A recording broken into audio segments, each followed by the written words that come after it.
Welcome to the South Florida M&A Advisors Podcast, your trusted M&A team. Here's your host, Russell Cohen. You're deep in the deal. The numbers, well, looking pretty solid until the quality of earnings report drops. Well, suddenly, things don't look quite as promised. So what now? Today, we're talking about the delicate yet high-stakes move of renegotiating price post-QOE, when to push back, how to keep the deal alive, and where buyers and sellers get it wrong. Welcome, everyone, to the South Florida M&A Advisors Podcast. Jeremy Wolf here, joined by the man, the myth, the legend, your host, Russell Cohen. Russell, always a pleasure to see you, brother. Hey, good morning, Jeremy. Thanks for doing these podcasts with me. It's a lot of fun, and hopefully we're educating one seller at a time. Absolutely, man. Education is key. So with that in note, talk to the listener out there that maybe doesn't know, what exactly is a quality of earnings report, and why is it such a turning point in the deal process? Well, it's very simple. You work your entire life to build your business. You think your books are awesome, right? And sometimes, you spend a lot of money on your books. The private equity group is working off GAAP accounting, and you're not. So there definitely could be discrepancies that you never thought would be, and they're not expecting all these smaller businesses that are growing up to be nice, really large businesses to be based on GAAP accounting. It's just not there. But the quality of earnings, you went through that. You bring the business to market, interview a whole bunch of private equity groups, you go into negotiations, multiple LOIs, you finally get the deal, you negotiate the deal, the attorney's involved, your bill on the attorney clock starts, and so everyone's spending money, and you get to the LOI and you have this incredible price, you're really happy, everything makes sense. And then you go through the quality of earnings, which is a colonoscopy on steroids, I always call it. Crazy. They're gonna look at everything. They're gonna ask you to pull out documentation from 20 years ago. It's incredible. And the bigger the deal, the bigger the scope is, basically. From accounting, from legal, from benefits, from environmental, from all different types of insurance. It could be 6 different categories that go into your business. And then you spent like 60 to 75 days providing all this documentation. You're getting burned out. And they come back with a quality of earnings report, and it may not match to what you thought it was making. So the quality of earnings, the private equity group hires a very high-powered accounting firm, and that's their job to go through everything in your company, because they have exposure themselves. Post-closing, you close on this deal, and they missed it, and they got exposure. So they are relentless to find out if your accounting is accurate too. So what you invest in your business for your accounting, eventually will either get you through, or either canceled or completely renegotiated. So it's vital to have the right players in place, and to put the money into the accounting to make it work. Yeah, absolutely. Now, is this commonplace? I'd imagine it is. Is this an issue that you encounter frequently in deals? Well, listen, if your business is growing and you're on a hockey stick growth, you're not of a concern. The business just exploded. You won't run into a problem. The private equity group would probably clear through the diligence, and hoping that you're not going to renegotiate. And so, but if you have a great business, if the numbers are trending down, meaning maybe if you're in construction and the work has not kicked in, and your current year numbers are not, trailing 12 months are not what you represented in the calendar year, that will cause a renegotiation. So the private equity groups definitely want to renegotiate, but if you have a business that's so strong and growing, they can't. So that's where you want to be. You want to be where they're in a position that they that they can't negotiate with you. So you just mentioned a couple of kind of, I guess, red flags. You're talking about, obviously, if the business is on an uptrend, hockey stick growth, it's not so much of an issue. And obviously, if it's stagnating or even going down, it's going to bring some concerns up for the buyer. What are some other red flags that typically prompt the buyer to reconsider the agreed upon price? So I'm representing a plumbing company in South Florida, and the majority in new construction. So in this particular scenario, their jobs, they miscalculated their jobs. Their jobs didn't start on time. So, we're looking at the first 4 months and the revenues are down. So the trailing 12 months are not there. The first 5 months are not there. So, yeah, so when you enroll with me, you better keep your eye on the prize and keep the business running at full tilt, whatever it takes, because during the QV, they're going to ask for a trailing 12 months. And if the numbers are off, you're just giving them reasons to renegotiate. A lot of times business owners might have 1099. Let's say in construction, they might have salespeople that are 1099. The private equity group has to put everyone on workers' comp, W-2, put payroll taxes. So to convert the employees over, you wonder if you're going to, lose the employees or reference like that. There's so many ways that a business can go sideways. But if you don't have the proper insurances, underinsured, that causes new expenses. If the owner owns the building, if they're not calculating a fair market rent, and you're dealing with a 10,000 square foot facility and you didn't calculate the proper rent, that will dig into the numbers. So that's why you hire a professional advisor, because if you own the building, chances are the private equity group is not going to buy it.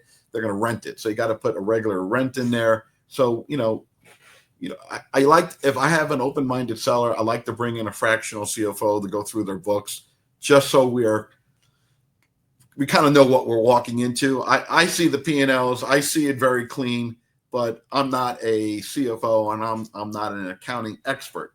But if I can get a fractional CFO to dive into those QuickBooks, we can really see where the hurdles will be in the deal and how they're not tied to GAAP accounting and what the private equity group is going to do. So you got to be willing to spend a little money up front to kind of see where you're running around the track and you got one hurdle here. When they jump over the hurdles, there's so many hurdles to jump over. You just got to be flexible to spend a little money up front to see where the challenges are going to be. Yeah, absolutely. Best to lay it out on the table as early as possible rather than deal with issues on the back end. So this is obviously, these can be difficult conversations, right? You mentioned it. You work your whole life. You have this image in your mind as the business owner of what your business is, what it's worth. You've reviewed everything on your end and it looks like it's all right. And then all of a sudden, the quality of earnings turns up and it's not what you expected. Now, how do you typically, how are you going to approach a seller when these reports turn up issues? What's the right tone, timing? How do you approach that conversation? Well, it's a hard conversation. Once again, once you get that number, you think you're getting that number.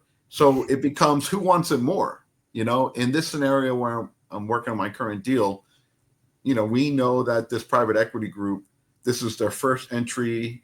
So it's called a platform deal. We discussed that in the past with my roofing company. So this is their first entry. So they got to buy this company, or they basically have blew out 25 with no sales, because we're trying to get this deal done in a few months and there's not enough time to close the next deal. So this private equity group, if they don't buy this business, they show nothing for the year of 25. So, and then they got money to deploy. They have to get it out. They got investors. So we're in a very good position because we could read the scenario, okay, and we know they need to buy. But so what ends up happening here is, we have discussion with the seller. We understand the need for them to buy. Seller really is in control. He understands the numbers are not hitting the numbers because the jobs haven't started. So a lot of time we try to keep the top line, and what the private equity group move more money of the purchase price into the earnout. And so what will end up happening, if let's say the down payment was $8 million and it's a $14 million deal, they moved the down payment down to 7, and they put another $1 million into the earnout. And what we're doing is, in this particular scenario, we kept the integrity of the price, moved $1 million to an earnout, and the earnout begins upon closing for the next trailing 12 months. So there'll be a 2 earnout periods where they can get their money. And basically what you have here is if the seller has the pipeline, which I know my seller does, and they can get the jobs to start rolling in and work starts billing, then they believe they can get their earnout and not sacrifice. So we were able to negotiate and keep the price the same, but we just, the private equity group needed to buy the business, so they shifted some money to the earnout portion. So, there's ways to solve it if the private equity needs to buy. My seller does not need to sell. He would like to sell, but he can wait another year, which is not what I like, but it is what it is. That's kind of like, do all the work and then get nothing and maybe never see a dollar from it. But that's how a good example of solving it, Yeah. I mean, the motivation is key, right? If you're, who wants it more? Yeah. Who wants it more? That's right. If you're not desperate, you're going to have more cards on the table. And a lot of times the sellers have this incredible business. They're making lots of money. And, unless it's life-changing money, like the $100 million deal, something it's like this particular deal is not life-changing because there's 3 partners and everything. So, they have a runway left in their career. It's not like they're 69, they need to sell tomorrow. They have time on the runway that they can keep working it until they get the right situation for them. So that's not good. Obviously, whatever the seller wants, for me, what can I do? I'm here to satisfy the seller. And if that's what ends up happening, that's what ends up happening. I go back to the drawing board, So when should a buyer draw a line in the sand and walk away versus trying to restructure a deal? Like, there's got to be a point where, it's time to just fold up shop and move on. Well, in that particular scenario, if the seller drew a hard line or increased the down payment, then you could lose the deal. I think a lot of the deals are, if you're able to get past that little negotiation, then, you move into the contract, and that's where more minefields are out there in the contract. So we got this contract from the private equity group, and I have like a 3-page response from the seller and the attorney on things they don't like.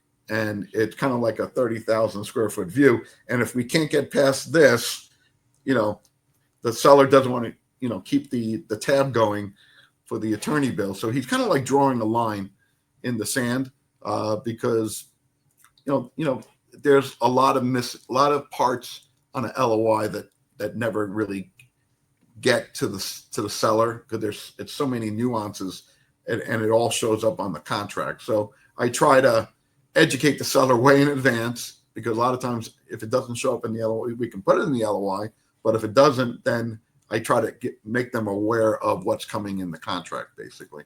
But I think it really comes down to, in the quality of earning, who wants it more or who wants it, less. And in this case, seller is okay. He'll move on. You know what I mean? He'll move on if he has to. So many moving parts, Russell. That's why I've say this virtually every time we talk. That's why it's so important to have a team like yourself to work with that's really super knowledgeable about this and very creative, because oftentimes just the communication alone can make or break a deal. And whether or not you're able to come up with, like you mentioned, instead of just reducing the price, coming up with workarounds and solutions that can be effective for both parties involved is really, really key.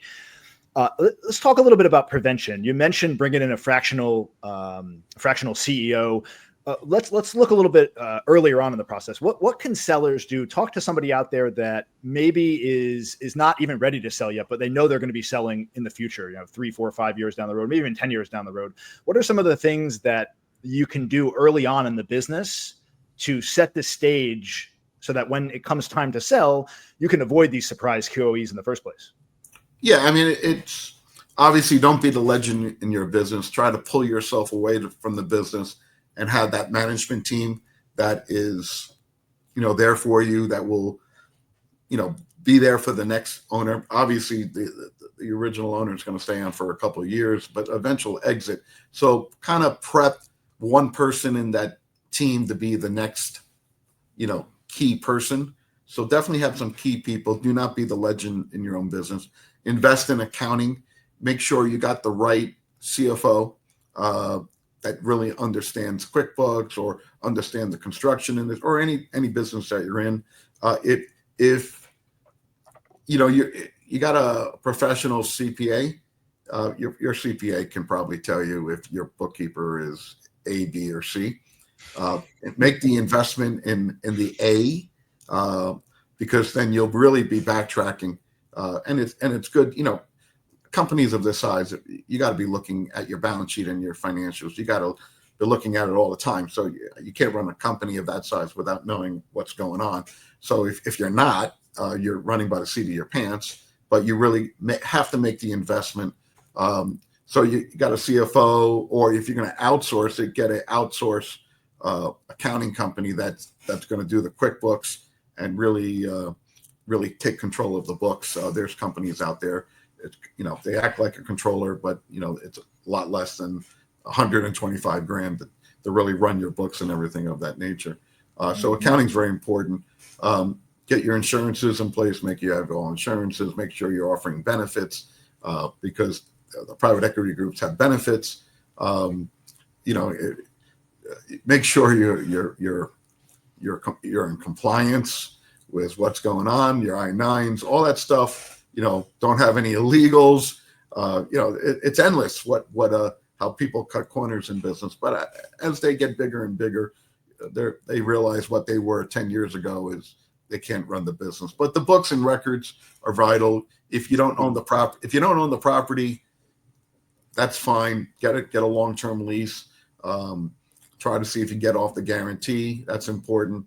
And if you do own the property, just understand you're gonna charge fair market rent, and you cannot you don't want to kill the cash flow with outlandish rent. You want fair market rent, and the private equity group is your best tenant because you're going to have a long-term residual effect, and you'll be able to get market rent is what they're expecting. So many ways to deals to go sideways, sometimes out of your control. Unfortunately, you have a lot of hands in the cookie jar. You got attorneys, accountants. They're going to do all types of lien searches. Make sure you don't have any liens. You're going to deliver the business debt free. So make sure your debt is, just make sure there's, the IRS is not breathing down your back for tax payments. I mean, all this comes out. Lawsuits. If lawsuits can kill deals too. There's so many ways that you got to be upfront to your advisor. No one wants to find out later on that it's been horrible. You got a lot of skeletons that we call. So a lot of ways to make the deal go. A lot of dead bodies buried. Yeah.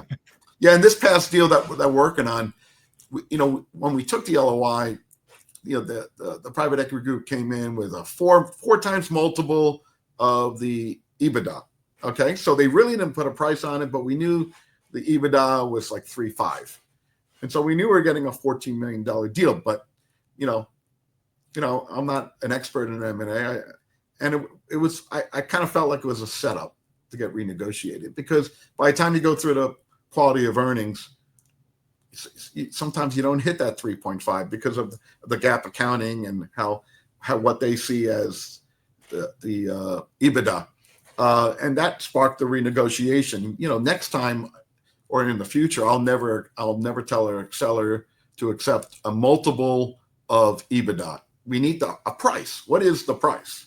What are you offering? Give me a number. They never put a hard number on the LOI. So lesson learned. All right. This particular plumber fell in love with this private equity group.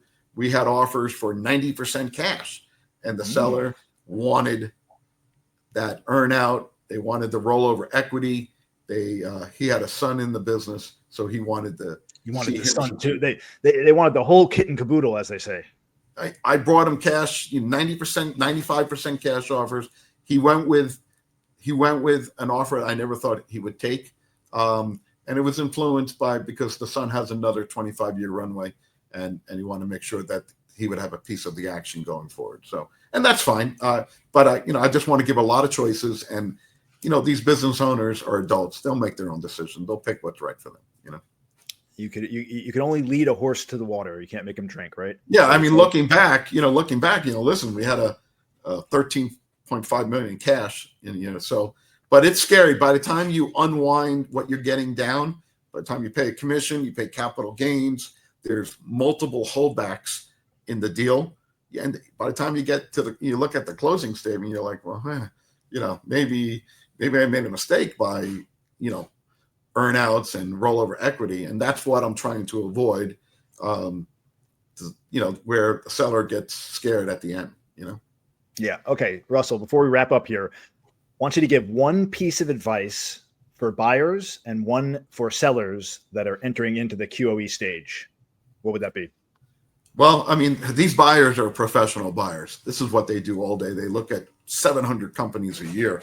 So I don't know what I could tell them, but obviously, the only thing I can say to them is that, when I get a seller that's kind of focused on that price, I will tell the buyer they're not motivated. This is it. You're going to lose the deal if you start playing, the renegotiation game. And I will tell them that. I'm not afraid to stand up to a private equity group. And that's great advice. The private equity groups are calling me. They're asking me a lot of questions before we engage with a seller. And they're asking me where do you think this will land? And of course, we want the marketplace to give the final number. But we're selling businesses on planet Earth. We're not selling it on Mars. So, we're gonna hit a multiple that's fair. And obviously every industry is different. But with the seller, I advise them it's going to be a roller coaster ride. You're going to go through a lot of emotions. You just got to really remember why you chose this particular buyer and try to see it through. And I'll be there to kind of give you warnings of the deal and what is coming your way. Then you just gotta, I do this on a day-to-day basis, and a lot of people don't listen to me on my recommendations, but it's really what's coming at them. So the quicker you take my advice and you can learn about what I'm saying, doesn't mean you have to do it, because you have accountants and CPA, accountants, CPAs, and attorneys. But if you do take my advice, you'll be ready for the negotiation and what's coming, and that's important to get through the deal. All right, very good. I think unless there's anything else to add, I think we'll leave it at that. You have anything else to touch upon, Russell? Right now there's still a lot of liquidity in the marketplace until there isn't. A lot of private equity groups want your business. They need to deploy capital by the end of the year. And there are lots of private equity groups that we're talking. They want deals. So get your business up to that $1.5 million, $2 million magical number. And the multiples are still there, even though we're in a unstable, unpredictable economy. Private equity world is still going at a breakneck speed. So there is still a very good window to get very good multiples until it's not. Absolutely. So if you're listening to this out there and you're in that twilight phase, you're getting ready, the thought crossed your mind, it might be time to sell the business, reach out to Russell. He is a wealth of knowledge, and it cannot hurt to have a conversation and try to get all your ducks in a row, even if it's years out. Just to start having these conversations earlier, you're kind of changing and shifting your mindset and getting ready so that 3 years out. Problems. Yeah. Got to be 3 years out to start. It's very smooth. Yeah. Yep. No doubt. Good stuff. All right. Guys, if you found this content useful, you know the drill. Don't forget to like, subscribe, all that fun stuff. We appreciate you tuning in, and we will look forward to catching you next time on the next episode of the South Florida M&A Advisors podcast. Everyone take care. Have a great day. Thanks for listening to the South Florida M&A Advisors podcast. For more information, visit southfloridama.com or contact 954-646-7651.